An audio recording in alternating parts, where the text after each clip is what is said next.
Hello everyone, welcome to Over Analytical with Taven Jorgensen. I'd like to thank you all for being here. I'm hoping I will make this time valuable and useful for you. The goal of this podcast is to spread my philosophy of interest and curiosity around these complex and abstract ideas. I'm hoping to stimulate and grow the conversation on these matters. I think it has a lot of benefit, and I think you'll see that if you stick around and listen.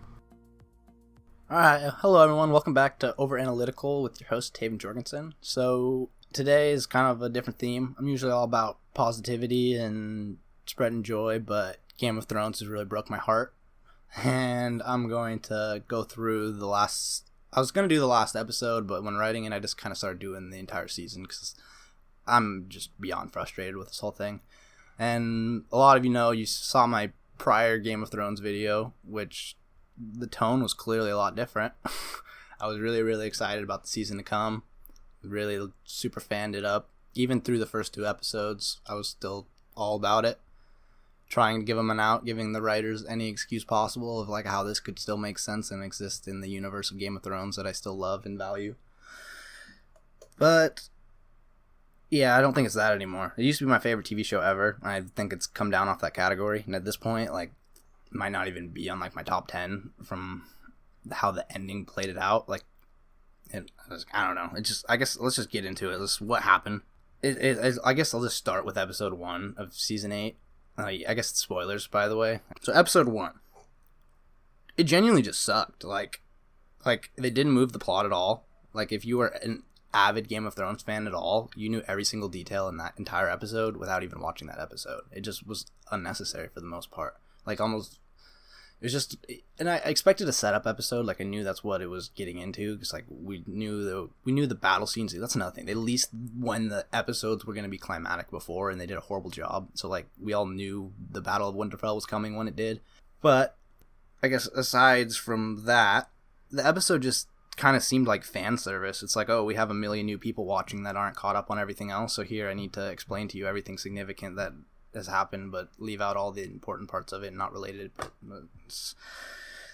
So basically, Game of Thrones seasons 1 through 5, I believe it's based off this book. I think it's either 1 through 4 seasons or 1 through 5. The book's not even written yet, but it started off doing like everything that you loved about, like, the opposite of what they're doing now. So like the pandering for the generalized audience, that was like the opposite of Game of Thrones things. Especially if you read the books, like, he doesn't even like pander to the book readers. Like, he's making it complicated so only the super fans can actually know and predict the twist. It's not supposed to be something that everybody knows is coming. Like, that's how he's written the show, very methodically. He's been planting seeds that have been blossoming into these amazing characters and storylines forever, and it's like HBO just dropped the ball. Like, everything about it, you can tell when his influence started to decline through the show. Like, season 6ish, season 7 was rough, but they had enough action to keep it interesting. Season 8 was just like, okay, well, you wasted all your CGI tools in season 7 that were impressive, that you could hold your own without a story, but now the story's not there, and it's very clear. At first, the pacing of the show was something that, even as like seasons 1 through 4, was something I wasn't necessarily into. I moved a little slow, but the payoff for how slow it moved was what was really amazing about the whole thing. It's what got you to watch it.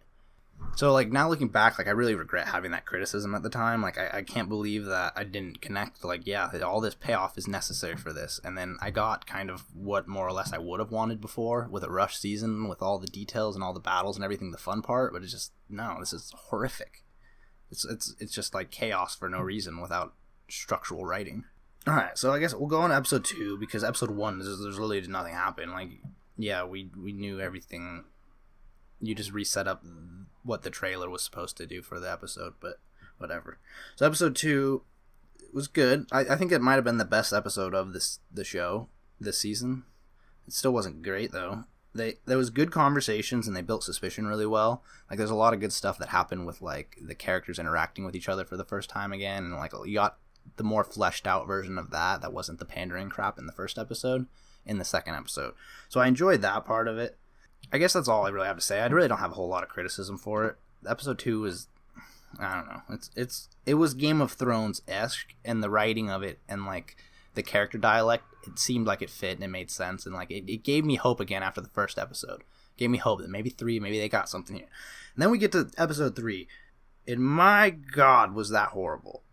The logical details and plot holes through the whole thing, like, if you can ignore those and, like, look at the writing, like, you'll still be disgusted. Like, there's nothing that made any sense to that entire episode.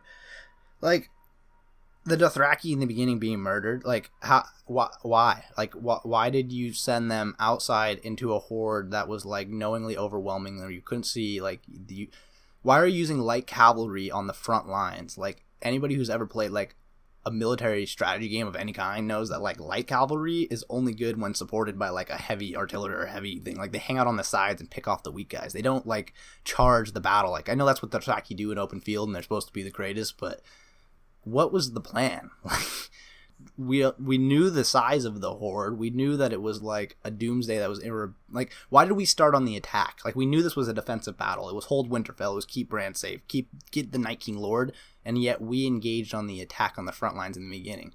Like, Daenerys' dragon should have just flew across the horde instead of the Dothraki doing that, and it would have been 10 times more effective and cost nothing.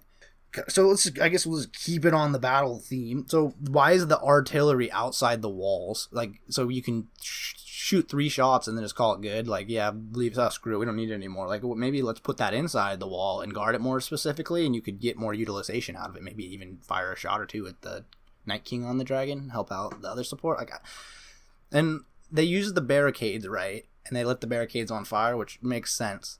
But why did you have the entire Unsullied army on the outside of those barricades? Why didn't you just strategically set the barricades up so that there's, like, one entry every 20 feet, so you could have, like, 5 spears of the Unsullied just standing at the entry points and just hitting them one at a time? Like, why did you leave them stranded on the other side of the barricade? And, like, they made the retreat so much more dramatic than it needed to be, but it's just because it was poor planning. Like, it was awesome to see like, that was one of the few redeeming parts of the episodes of the battle. Like, the Unsullied, when they're, like, compacting together, holding the line, like, they're all scared, like, out of their mind. You can, like, visually see it. Like, the acting was so amazing for that. Like, the Unsullied are never scared. Like, those guys are, like, fearless warriors. Like, I'm pretty sure their origin story, they have to, like, raise a puppy and then, like, kill it. And then, like, kill babies out of mothers' hands in war to, like, prove that they're badass enough to be Unsullied. And, like, these guys are scared of what they've seen. And, like, the same with the Dothraki when they're running back from the horde to sea. And, like, I get the value in that, but you could have done it another way that didn't sacrifice the entire army. And then you basically get into, like, we just watched all the main characters get their plot armor chewed for, like, half an hour. Like, how many times did Samwell Tarly almost die and then get saved, and then, like, almost die, and then seeing the person who's supposed to save him not saving him, yet he's still alive somehow? Like Jamie and what is the girl he's interested in, the knight, but same idea. Like, they get chewed all up. Like, there's, like, 20 instances where they should have died. Jon Snow, when he, like, confronts the Night King on the battlefield and he raises all the dead, and then, like, you pan back 5 minutes later and, like, oh, wait, he's surrounded by a bunch of them, and now he's like, oh, it's good. He's the best swordsman ever. Like, it's all good. Like, what? How does that make any sense? Like, it was exciting, I guess, but it's like, this was the excitement that should have been at the end. The Night King was the storyline you've been prepicating as, like, the main thing of this whole show forever. Like, I know it was, like, the Game of Thrones, but, like, winter is coming was said, like, 1 billion times. Like, that was probably, like, if you asked a random Game of Thrones person, or a random person who doesn't know Game of Thrones, like, the one thing they know about Game of Thrones, they might rattle that line off to you. Like, it's just, that was the marketing for everything. Like, it was so clearly built around this idea of the long night and winter's coming in the Azor Ahai, and, screw all that, though. Like, Dany's gotta burn the city. Like, just doesn't make any sense. Arya killing him doesn't make any sense. This part makes me really, really angry. She's badass and she's fit for it, and was awesome the way she did it, and I really enjoyed it. I didn't see it coming. I watched a few, like, live videos of people watching it after, and, like, I saw the details they saw of how I should have probably predicted it. Like, it was pretty all over the place. But, like, Melisandre's prophecy, like, wasn't supposed to be for her. Like, it was supposed to be for Arya, but who she was supposed to kill, Blue Eyes, Green Eyes, Brown Eyes, was written into the show a couple seasons, like, I think it was 5 seasons ago, which is, like, 10 years at this point.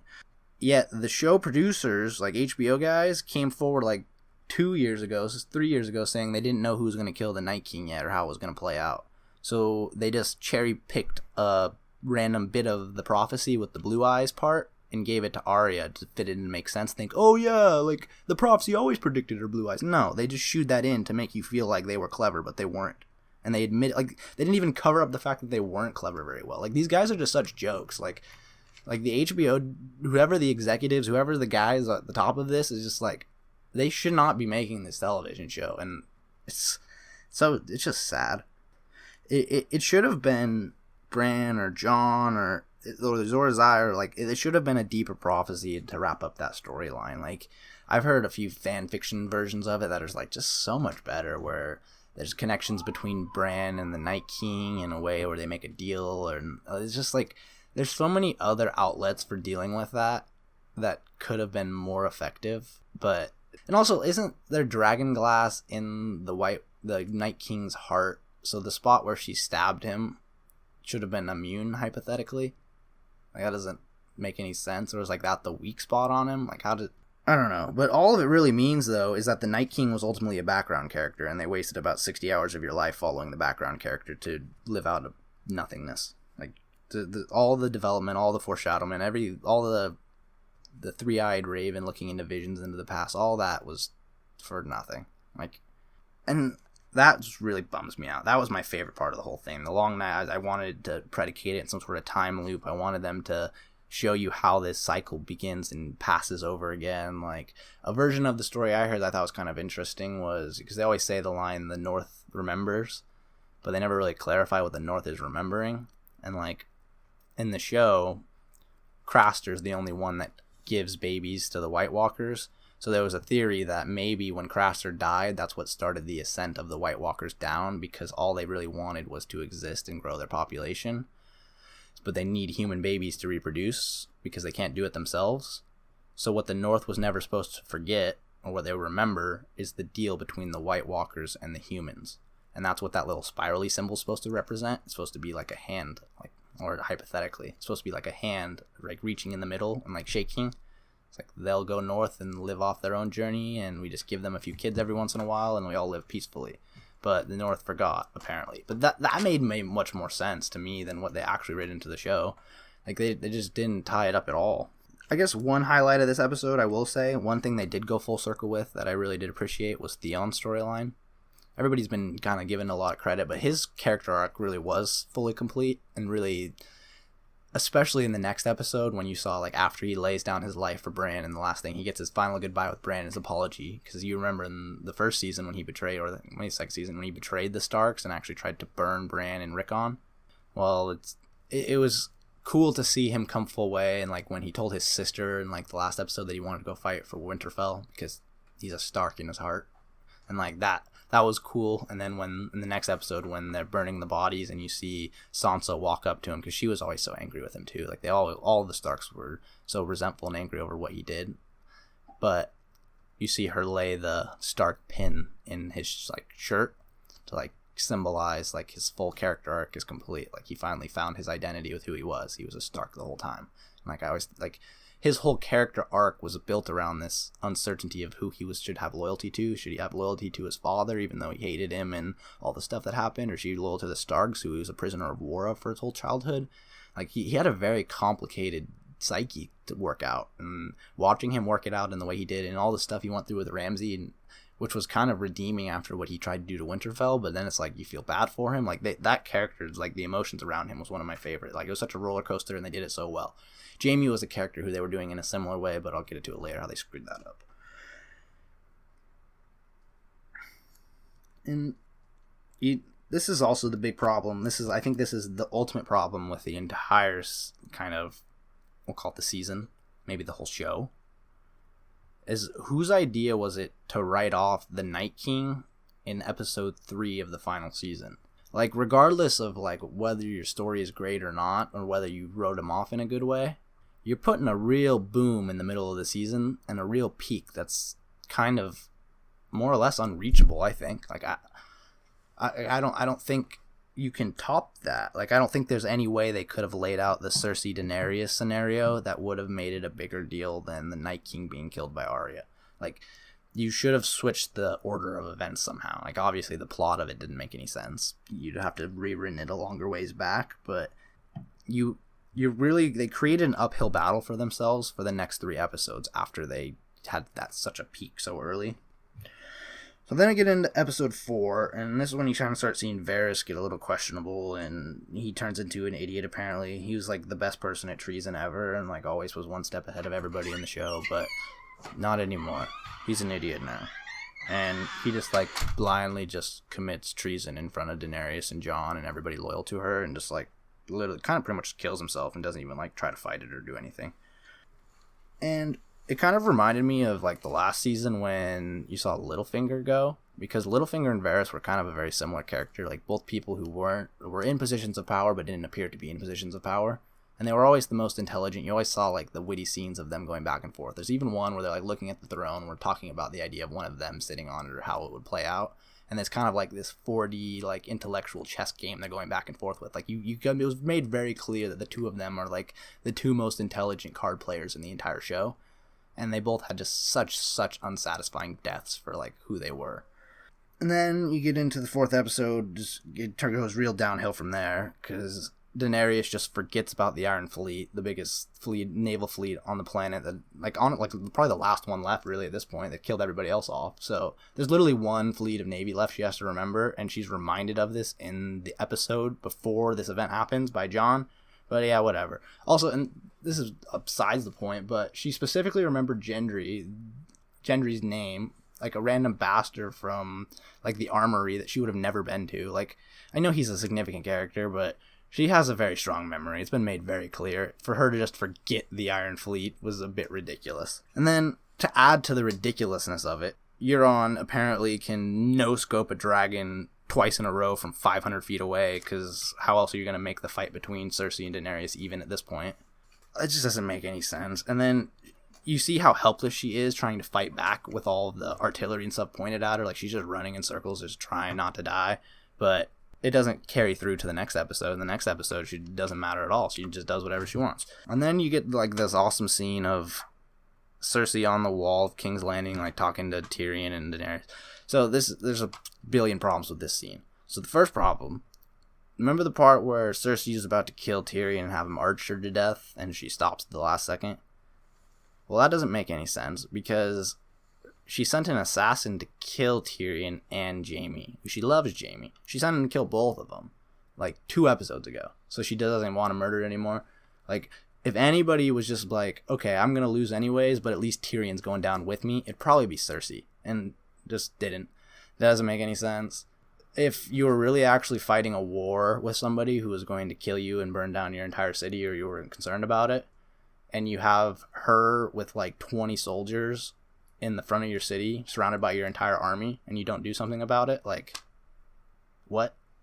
Why? Like, if there's some... That's, like, so up Cersei's alley. Like, everything about it is up her alley, and they just didn't do it. It's like, just shoot an arrow into Daenerys' head right there, and it's over. Like, if I was Cersei, that's what I would have done. Like, her whole purpose was maintaining the power of the Iron Throne. But the one person that can drive a dragon and stop this whole thing, you probably could have sent a whole mountain of archers at her in a snap of your fingers and ended the whole thing. But you gotta keep her around, because how else are we gonna keep the rest of the season fun? Back to the assassination that she sent on her brothers. It doesn't make any sense either, knowing that, like, the guy who she sent as the assassin is, like, the most unloyal assassin ever, who has, like, worked with her family forever, knowing that he only goes by the highest bidder. And, like, he's been bid by Tyrion, like, 10 times throughout the show. So, like, what makes Cersei think that Tyrion's not going to turn around and just bribe him right back, which is exactly what he does, and just wastes our time with that whole plot sequence. Like, what was the point? So, like, that's pretty much it for episode 4. Now episode 5, this is like so ridiculous. I don't even watch episode 6, but so the various conversation before the execution, like, okay, that was good. I liked that. I didn't like the little bird thing and, like, trying to play up the emotion of Varys and remind us that he's a significant character and all this right before you kill him, but I get why you did it. But it was such an unfulfilling death for Varys. Like, he literally walked right in front of, like, the entire army, right in front of Daenerys, in front of everybody, like, talking of his treason, like, pretty loudly to, like, the one guy who would never betray the person he's trying to commit treason against. Like, Varys has committed treason in, like, every city in Westeros and gotten away with it and leveraged it into more power, yet for somehow in season 8 he's just an idiot and doesn't care anymore about everything he's been fighting for his entire life. Like, it seemed pretty obvious that there was going to be a problem. And the only thing that like maybe could redeem this is like maybe if like that letter he put out before the guards walked in, or like maybe he sent something in a direction, or maybe the little bird scene was meant to symbolize that he spread the information somewhere that would cause a problem. Yeah, you could redeem it in that regard, but I don't think they're gonna do that. It's kind of a waste of a really good character, and it's, I don't know, I'm a little bummed about it. Varys and Littlefinger were two of my favorite characters because I always appreciated the 4D chess game of not knowing where they're going and why they're going. Like figuring out their motivation through the show was like one of the best parts because they were so misleading. They threw red herrings every direction. Like they genuinely tricked the superfans in the direction of where it was going, and like that was what was awesome about Game of Thrones. But now they got to pander to a bunch of lesser people to sell more HBO subscriptions, so it's kind of devolved away from everything that made it great.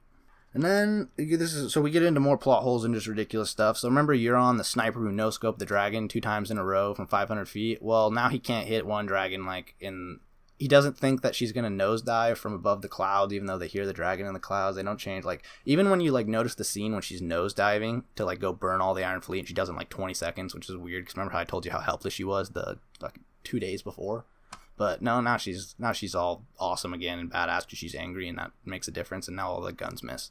So she kills all that, but in the scene, this is what because everybody says, oh, well, she came straight down from the top. Like, how could they reposition the guns in time to do it? It's like, well, you can see a scene where there's literally hundreds of ships spread out over about probably a quarter to a half mile.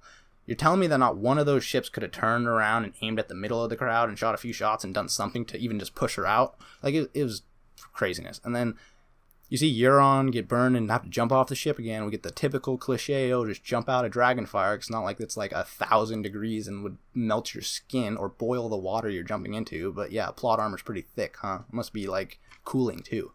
And then Dany pretty much just kills everything that we thought and would ever matter in this entire fight. Like, there's like literally 1,000 scorpions and she killed them all. Like, the only thing that can kill dragons she killed within the first 5 seconds. Like, was King's Landing not even like protecting it? Were they not even guarding them? Like, was there not like, I just don't know how they couldn't have like positioned them in locations where you couldn't have like hit them all in one swoop. Like, that seemed like a pretty logical move. Like, but you know how Game of Thrones is with military strategy.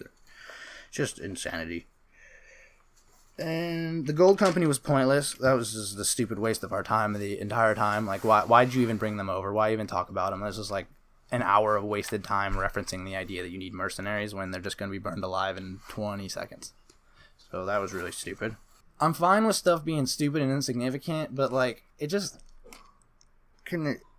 has to make a difference in a little way, or it has to change the strategy of Daenerys going in. It has to do, like, you have an entire mercenary army of like Targaryen bastards and knights that are supposed to be all these badass guys and significant. And there's also so much storyline tying them into like being loyal to Daenerys too, because like the Targaryen bastards started the Gold Company, and they're made up of Westerosi lords that were outcasted when the Mad King was overthrown. So if anybody has an incentive to bring a Targaryen ruler back in so they come back to Westeros, it wouldn't it be the Gold Company? But no, they just let that storyline die off and just never mentioned it. And then Tyrion and Jaime's goodbye was pretty good. I enjoyed that moment, and it was good writing again. It kind of summed their relationship up in a good way, so like that was a slightly redeeming part. But the whole Jaime thing was like, why did he go to Winterfell? He did nothing there. That he knighted what's her name, and like it was great and all, but didn't really mean a whole lot. She's a pretty insignificant character in the scheme of things. He did nothing in Winterfell, and then after all the Winterfell stuff, when he thought he was a good guy, he decides to betray them again. But he doesn't even do anything significant in the betrayal. Like, he could have like stabbed somebody or done something, or like gotten battle plans, or he just throws it all away for an insignificant cause. And then when he goes, he just walked right into the Unsullied army as if like he's an idiot. Like, you just get captured now. Like, he forgot to cover his gold hand or something. And then he gets released from that, all just to go do nothing again. And he kills Euron, sure, but who cares? Who really cares? And then he goes up, talks to Cersei, they have their little goodbye thing, and it's just all whatever. I just thought, like, it's fine for him to do his character arc was, like, bad, redeeming, finally good again, and then you make him bad again as a twist, which I'm cool with. I like the bad to good to bad again twist. Just make it significant, like, make their stakes to the decisions he's making. Like, make that betrayal matter, and they didn't do it. Cersei was useless all episode. She just kind of stood and watched stuff get burned. Didn't really know what that was about. Arya was supposed to shut green eyes from the prophecy, which was actually about Cersei. Because remember the whole seasons 2 through 5 where she would go to sleep every single night whispering Cersei's name, the Hound, or the Mountain's name. I don't remember who it all was, but it was very clear that it was like her whole life's mission and the reason she became a badass and did all this stuff was all about this vengeance moment. And that was fine. I don't know. I'm kind of mixed on it because the Hound sending her back in that scene was a good scene for their characters, but it wasn't good for Arya's what her true prophecy really should have been and what her true character arc should have been completed with. It shouldn't have been killing the Night King. It should have been killing Cersei, because that was like she watched Cersei behead her dad in the first season, and like from that moment on, that was what made Arya who Arya is. The Hound just turns to her and says, "Oh, it's not worth the vengeance. Like I've been seeking it my whole life. Like don't go down this path with me." Like that was a good moment. Like that made a lot of sense and it was cool. And then when he's walking away and she calls him Xandor, and like cause the last like nobody calls him that because he's bad. Like acknowledging his good is something that just never happens. Like he's ever since he got burned in the fire by his brother that day. It's just like so it was finally like his full character arc was redeemed too in that sense, where he was finally just came all the way around and someone finally acknowledged the good again after his whole life of just tragedy. She needed to kill Cersei. Like it needed, that payoff was necessary. If it wasn't going to be her, it had to be her brother. Like that was also the prophecy, is she'd be strangled by her brother or younger brother. I guess you could make an argument that what Tyrion kind of did was strangle her, because he approached her and told her that he had her in a stranglehold and that he didn't want to see what was about to happen and begged her to tap out. He begged and he begged and begged. And he tried to get her to tap and she wouldn't tap, and he ended up having to choke her out. Well, Daenerys did. But, so I guess you could kind of say it fulfilled it. It's a stretch. But I thought the Gregor Bull was pretty good. The Mountain and the Hound. I thought that they made the fight make sense given the power and the strength of the characters. Because, like, the Hound's clearly the better fighter, but the Mountain is just literally like a zombie man. Like, there's nothing you can do about it. And they wrote that off in a way that, like, made sense enough to me. Like, yeah, the Hound was supposed to get his ass kicked for most of the fight and get lucky and somehow sneak away. And, like, that's good. And how they fell into the fire at the end, that was satisfying, too. Because it's like that relationship and that feud was born in the fire of when the Mountain burned the Hound. And then from it ended full circle through the fire the same way. So that was, like, a pretty cool, like, they paid off that pretty well, I thought. Then, like, I guess we'll talk about the Daenerys thing. I don't know how to think about it, really. Burning the whole city down. Burning the innocent. It's not something she does. I see everybody arguing, like, oh, you just missed all the signs that she was going crazy and whatnot through this thing. And, like, I get it, but, like, most of the evil she's done has always been for the necessity of good, ultimately. Like, she would never hurt innocent people. She would only hurt people who deserved it. And she had a very gray moral compass the entire time, and you always heard Varys say things like, oh, great, or I think maybe Tyrion said it, like, great advisors keep a queen in check of her worst impulses. And then you see the scene where she burns her advisor, and then there goes her worst impulses.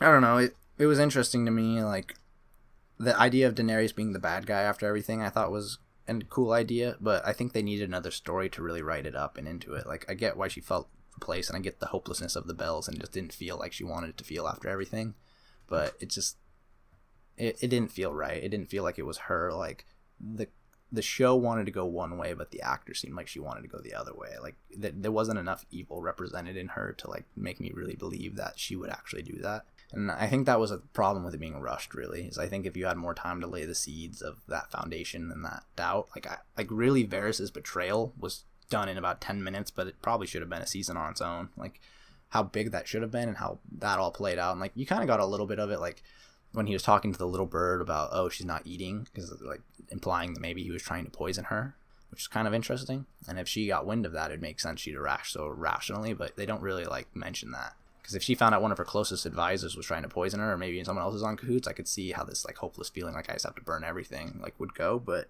I don't know. It isn't about her. Like, this is not who she was supposed to be, or who she was led to believe, or who she was led to be. I mean, I think they just, to me, it seems like because the Night King got written off in episode 3, like, how can you make the next episode more exciting without a crazy twist like that? And, like, they took the low-hanging fruit. And I don't know where you go from here with the story. I don't know what I care about anymore. Like, I don't know who, like, do I want Jon to kill Daenerys? Like, I don't even care. Like, it doesn't even matter. Arya is pretty set up to do it, I think, or else we wouldn't have spent 40 minutes watching her run around through the city being destroyed by Daenerys. And the green eyes would fit her, and like they could shoe in that in, I guess, and like we'll all enjoy it for a minute. But I kind of honestly just wish that the writers would have just like kind of stopped and just waited for the books, or they just wouldn't have done it.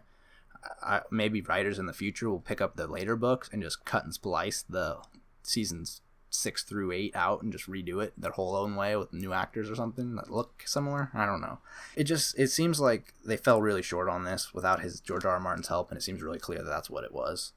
And I'm worried about the prequels. I'm getting real sick of seeing advertisements for the prequels before the story was like even probably written. Like it seems to me like HBO is looking for the cash cow, and they were sick of this story. Like did they have something better to be doing? I don't know. Like, why did they feel the need to fit it into 6 episodes? Originally, it was supposed to be like 10, and they're all supposed to be like 2 hours long, and then we concised it down to like a 10-hour season. So, no, an 8-hour season, actually, not even. So, like, remember the first seasons of Game of Thrones, how long they were, and how meticulous, how slow everything moved, and how, like, that's how it's supposed to be, and that's what writes the best story. And it just didn't. I don't know. So, I guess at this point, I'll talk about how I think that the show could be redeemed if it could. I don't really kind of even think it can, but so I guess first of all, Jon has to kill Daenerys. I don't want Arya to kill Daenerys. That would bother me a lot. I'm so upset she didn't kill Cersei that I don't want her to fulfill the prophecy anymore. Like, the prophecy is not what it's supposed to be, and I truly believe that, and they're not respecting it the way that it was written to be respected. So because of that, I don't want her to be a part of that. I want Jon to do it. I want Varys to have some sort of deep plot he set up before he died. If you make some sort of twist to do with what he was doing, then I could see that being worth it, and like the redemption of that.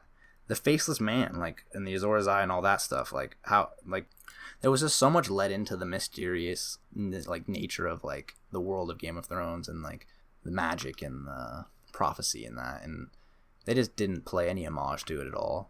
Like, and that's, I don't know, it's whatever. Like, I thought maybe I was just like reading too deep into it, like a lot of us were, I guess, or I don't think that's it though. Is I think they just pandered and they cut their time really short, and in doing that, they produced something that just wasn't up to the bar. I don't know. Maybe if you saw like some weird twist with like White Walkers still being impactful to this story in some way, like that would be cool. Like the prophecy isn't dead, but that would kind of go along with my other stuff with like the Azor Ahai prophecy, like.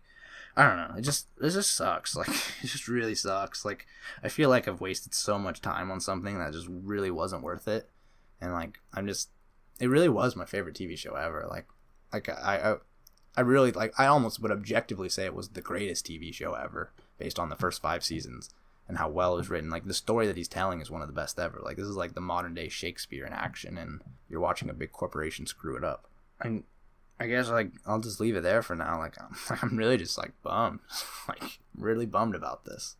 And I guess so, like I always say in all my episodes, if you think there's something I'm missing or I'm wrong, or, like, you can tell me on why this season's actually good, or, like, what I'm missing that would make it good, then please, like, reach out for me. Like, save my favorite TV show, because I feel like I'm watching it die in front of me. I don't know. I just can't do it anymore. Alright. Well, thank you all for listening. Have a great day.